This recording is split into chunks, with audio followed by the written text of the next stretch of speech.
तो देखिए, मैं इतिहास के एक ऐसे महत्वपूर्ण विषय पर इस छोटी सी क्लास के माध्यम से चर्चा करने वाला हूं जो ज्यादा महत्वपूर्ण है किसी भी परीक्षा की दृष्टि से। ठीक है, जैसा कि सामने आप देख भी रहे होंगे वजीर लिखा हुआ है, तो हम इसी बात पर इस वीडियो क्लास के माध्यम से चर्चा भी करने वाले हैं। ठीक है, तो सबसे पहले तो ये जान लेना है, देखिए सबसे पहले तो मैं ये बता दूं कि अगर इस क्लास को सही तरीके से आपके माइंड में सेट हो जाती है ना ये, तो ये मान के चलिए यहाँ से जो पुट होने वाले क्वेश्चन है, जो एक आसान क्वेश्चन भी कह सकते हैं कुछ, और कुछ मॉडरेट लेवल के भी हैं, कुछ टफ लेवल के भी क्वेश्चन हैं जो एग्जाम में पूछे जाते हैं। ठीक है, तो ये क्या है कि ये जो है एक मुगल प्रशासन में एक पद है, यानी कि एक अधिकारी का पद, जिस पर हम बात करने वाले हैं। तो सबसे पहले तो आपको ये याद रखना है कि मुगल प्रशासन में, केंद्रीय प्रशासन में जो सबसे बड़ा कोई अधिकारी था तो उसको तो वकील कहा जाता था। ये आपको याद होना चाहिए, क्योंकि वो जो वकील था उसको वो सारे अधिकार प्राप्त थे जो राजा की अनुपस्थिति में राजा अपना कार्य करता है। यानी कि राजा अपना कार्य जो करता है, राजा की अनुपस्थिति में वो सारे कार्य कौन कर सकता था? वकील। तो इसलिए मुगल प्रशासन का सर्वोच्च अधिकारी कौन हुआ? वकील। लेकिन यहां मैं बात वजीर पर करने वाला हूं, इसलिए वकील के बारे में तो मैंने कुछ हिंट दिया है। वजीर जो था, याद रखना स्टूडेंट, वजीर मुगल प्रशासन में दूसरा सबसे महत्वपूर्ण पद था, जो हमें याद होना चाहिए। यानी कि वजीर जो है वो मुगल प्रशासन में दूसरा सबसे महत्वपूर्ण पद था, या कह सकते हैं वकील के बाद अगर दूसरा कोई सबसे महत्वपूर्ण पद है मुगल प्रशासन में तो वो वजीर का था, और जिसे स्टूडेंट दीवान के नाम से भी जाना जाता था। पहले ये भी समझ लें, क्लियर? तो हो सकता है कई बार एग्जाम में क्या है, वजीर ना दे के वो दीवान दे दे, तो अच्छी तरह याद रखना है। इस अधिकारी की नियुक्ति बादशाह के द्वारा की जाती थी, ये आपको याद होना चाहिए, पूछ लिया जाएगा। यानी कि वजीर जो दीवान भी कहा जाता था, उनकी नियुक्ति किसके द्वारा की जाती थी? तो स्टूडेंट याद रखेंगे, इनकी नियुक्ति बादशाह के द्वारा की जाती थी। वजीर को दो पार्टों में बांटा गया था, या कह सकते हैं इसके दो भाग कर दिए गए थे, और दो व्यवस्थित इनको अलग अलग भागों में बांटा गया। एक का नाम था वजीर ए तफवीज, बहुत ध्यान से सुनना मैं क्या कह रहा हूं। एक का नाम था वजीर ए तफवीज। ये जो वजीर थे इनको असीमित अधिकार प्राप्त थे, और एक का नाम था वजीर ए तनफीज, इनको स्टूडेंट सीमित अधिकार प्राप्त थे। अगर मैं वजीर ए तनफीज की बात करता हूं तो आपको सिर्फ इतना याद रखना है कि ये वजीर थे और इनको एक सीमित अधिकार प्राप्त थे। सीमित कितने? यानी कि राजा के आदेश पर ही कार्य करते थे, राजा के आदेश पर ही ये क्या कार्य, अपना कार्य करते थे। कौन? वजीर ए तनफीज। ठीक है, जबकि पुट होने की संख्या यहां से ज्यादा बन सकती है परीक्षा में। अगर हम देखें, वजीर ए तफवीज जो थे, ये वजीर के दोनों पार्टों को अगर हम देखें, तुलना करें, तो उन सब में शक्तिशाली यही थे दोनों में। वजीर ए तफवीज, इनको असीमित अधिकार प्राप्त है। लेकिन स्टूडेंट ये बात हमेशा याद रखनी है, जहां इनको सीमित किया गया, क्योंकि असीमित अधिकार प्राप्त थे, तो जहां इनको सीमित किया गया हमें वो विषय वस्तु मालूम होनी चाहिए। तो कुछ ऐसे पॉइंट्स भी हैं जहां पर इन्हें सीमित कर दिया गया, जैसे अधिकारियों का स्थानांतरण नहीं कर सकते, यानी कि यहां इनको सीमित कर दिया गया कि ये किसी भी मुगल अधिकारी का स्थानांतरण नहीं कर सकते। कौन? वजीर ए तफवीज। हालांकि इनको असीमित अधिकार प्राप्त थे, लेकिन इन अधिकारियों का स्थानांतरण यानी कि ट्रांसफर नहीं कर सकते। दूसरा, अपने उत्तराधिकारी को नियुक्त नहीं कर सकते। दूसरा ये था पॉइंट, याद रखना है कि अपने उत्तराधिकारी को नियुक्त नहीं कर सकते, ये भी इनको अधिकार नहीं था। यानी कि असीमित अधिकार होने के साथ साथ इनको ये अधिकार में सीमित कर दिया गया। कई बार जब परीक्षा में कथन बेस आधारित क्वेश्चन पूछे जाएंगे ना, कि दिए गए विकल्पों में से कौन सा कथन वजीर से संबंधित सही है। मुगल प्रशासन में वजीर से संबंधित सही है, तो उस स्थिति में पुट कर दिए जाएंगे क्वेश्चन और तब हमें सब कुछ मालूम होना चाहिए। क्लियर?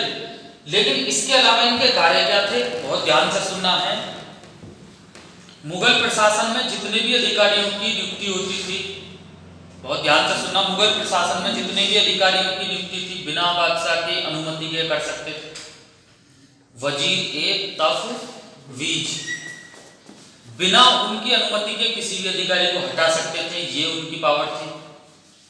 किसकी? वजीर ए तफवीज, जिनको असीमित अधिकार प्राप्त है। इसके अलावा अगर मैं स्टूडेंट बात करता हूं तो एक नॉर्मली सर्वोच्च न्यायालय के निर्णय के रूप में या एक न्यायिक निर्णय के रूप में कह सकते हैं, इनको निर्णय भी दे सकते थे, यानी कि ये भी अधिकार प्राप्त था। तो अब आप देख रहे होंगे इनको कुछ बेहतर अधिकार भी प्राप्त थे, लेकिन कुछ अधिकारों में इन्हें सीमित भी किया गया। तो सीमित अधिकार आपको मालूम होने चाहिए और सामान्य जो इनके नॉर्मल अधिकार थे वो भी मालूम होने चाहिए। मेरे हिसाब से सीमित अधिकारों पर आप ज़्यादा पॉइंट पर चर्चा रखें, यानी कि ज़्यादा फोकस करना वहाँ पर। अधिकारियों का ट्रांसफर नहीं कर सकते थे और अपने उत्तराधिकारी को नियुक्त नहीं कर सकते थे, क्योंकि यहाँ इनके हाथ बांध दिए गए थे। जबकि जो वजीर ए तनफीज थे उनको सीमित अधिकार प्राप्त थे, उन्हें तो केवल और केवल शासक या राजा के दिए गए आदेश के अनुसार ही कार्य करना होता था। तो मुगल प्रशासन में जो दूसरा सबसे महत्वपूर्ण पद अगर कोई था तो वो वजीर का था, जिसे दीवान के नाम से भी जाना जाता है। अब दीवान के नाम से क्यों जाना जाता है, इसका रीजन सुन लेंगे। अकबर ने अपने समय में वजीर की हेल्प के लिए कुछ अन्य, ऐसा भी कह सकते हैं वजीर की हेल्प के लिए, और ऐसा भी कह सकते हैं वजीर पर नियंत्रण रखने के लिए, क्योंकि सारी चीजें वजीर के हाथ में थी। बहुत ध्यान से सुनिए मैं क्या कह रहा हूं, सारी चीजें वजीर के हाथ में थी। तो या तो इसे ऐसा कह सकते हैं वजीर की हेल्प के लिए, दूसरे नजरिए से देखें तो इसे ऐसा भी कह सकते हैं वजीर पर नियंत्रण रखने के लिए। अकबर ने कुछ अन्य कई दीवानों की नियुक्ति की, दीवान की। उनके काम क्या थे, बहुत ध्यान से सुनेंगे।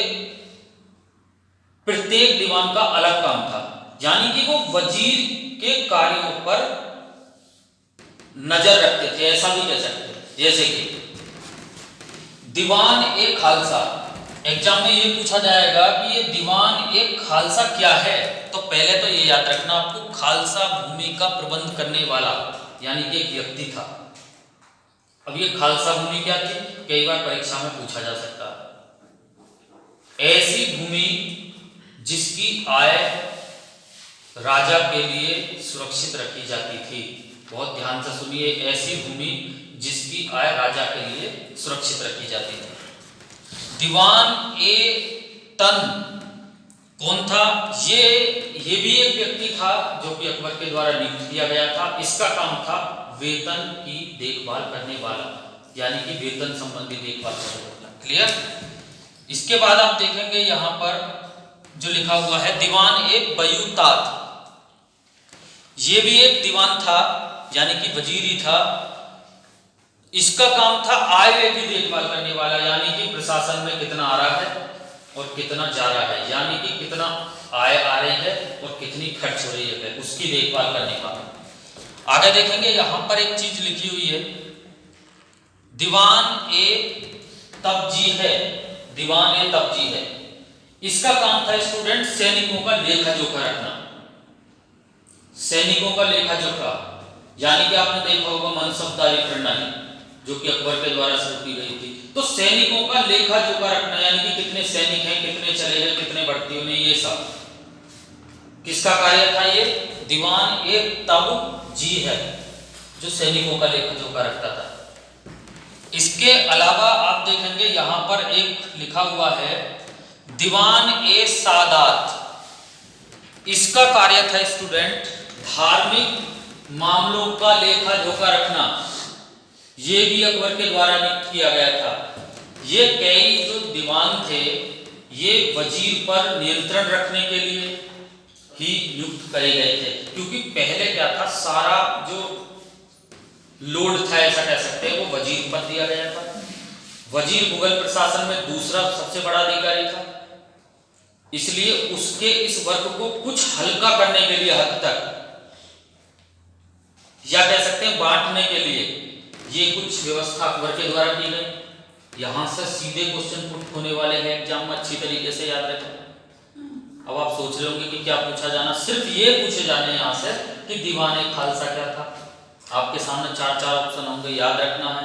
खालसा भूमि का प्रबंध करने वाला एक व्यक्ति था। खालसा भूमि क्या थी, जो ऐसी भूमि जिसकी आय राजा के लिए सुरक्षित रखी जाती थी। क्लियर। लेकिन अगर कुछ ये क्वेश्चन होता है कि पूरे मुगल प्रशासन में, केंद्रीय प्रशासन में सबसे बड़ा अधिकारी कौन था, तो सबसे बड़ा अधिकारी वकील था, जो आपको याद रखना है। और वकील का कार्य क्या था कि अगर बादशाह की अनुपस्थिति, यानी कि जितने अधिकार बादशाह को प्राप्त थे, बहुत अच्छी तरीके से सुन लें, वो सारे अधिकार किसको प्राप्त थे, वकील को प्राप्त थे, इसलिए उसे बादशाह का प्रतिनिधि भी कहा जाता था। क्लियर। यहां तक कि आप देख रहे होंगे दो पॉइंट्स जो कि वजीर एक तफवीज के थे, जिन्हें इन्हें सीमित कर दिया गया, अधिकारियों का ट्रांसफर करना और अपने उत्तराधिकारी की नियुक्ति करना। ये भी अधिकार किसको दिए गए थे, वकील को दिए गए थे। वकील यानी कि मुगल प्रशासन का सर्वोच्च पद वकील, और दूसरा सबसे बड़ा पद वजीर। आगे हम अन्य चर्चा करेंगे कुछ अन्य महत्वपूर्ण पॉइंटों के साथ। तब तक वीडियो को लाइक और शेयर करना ना भूलें।